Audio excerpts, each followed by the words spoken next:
UMNO இளைஞர் பிரிவு தலைவர் டாக்டர் அக்மால் சலே தான் சுயநலவாதியாகவும் தனது சொந்த அரசியல் நலன்களுக்கு முன்னுரிமை அளிப்பவராகவும் இருந்தால் டிஏபியுடன் ஒன்றாக அமர்ந்து வேலை செய்யலாம் என்றும், ஆனால் மலாய் முஸ்லிம் ஒற்றுமையை வளர்ப்பதே தனது கொள்கை என்றும் அவர் தெரிவித்துள்ளார். தான் மற்ற அரசியல்வாதிகளின் ஏஜென்ட் அல்ல என்று குறிப்பிட்ட அவர் மலாய் ஒற்றுமைக்கான ஏஜென்ட் மட்டுமே என்று கூறினார். தான் ஒரு பெரிகாத்தான் நேஷனலின் தேசிய ஏஜென்ட் என்ற விமர்சகர்களின் கூற்றுகளையும் அவர் நிராகரித்தார். மலாய் முஸ்லிம் ஒற்றுமைக்கான தனது வாதத்தில் பாஸ் கட்சியும் அடங்கும் என்று அவர் கூறினார்.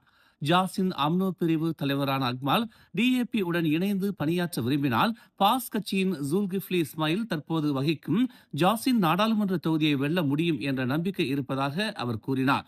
மலாய் முஸ்லிம் ஒற்றுமை மிகவும் முக்கியமானது. நான் வெறும் வார்த்தை அலங்காரத்திற்காக பேசுவதாக மக்கள் கூறலாம். ஆனால் முதல் நாள் முதல் இன்று வரை இதில் நான் உறுதியாக இருந்து வருகிறேன் என்று அக்மால் தெரிவித்தார்.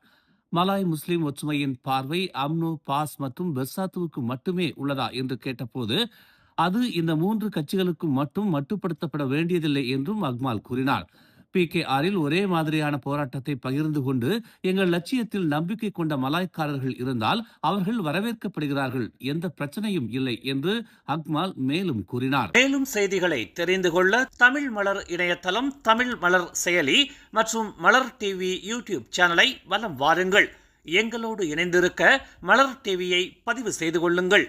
உறவுகள் மகிழ்ந்திட விருப்பம் மற்றும் பகிர்வு சேவையை சொடுக்கிடுங்கள்.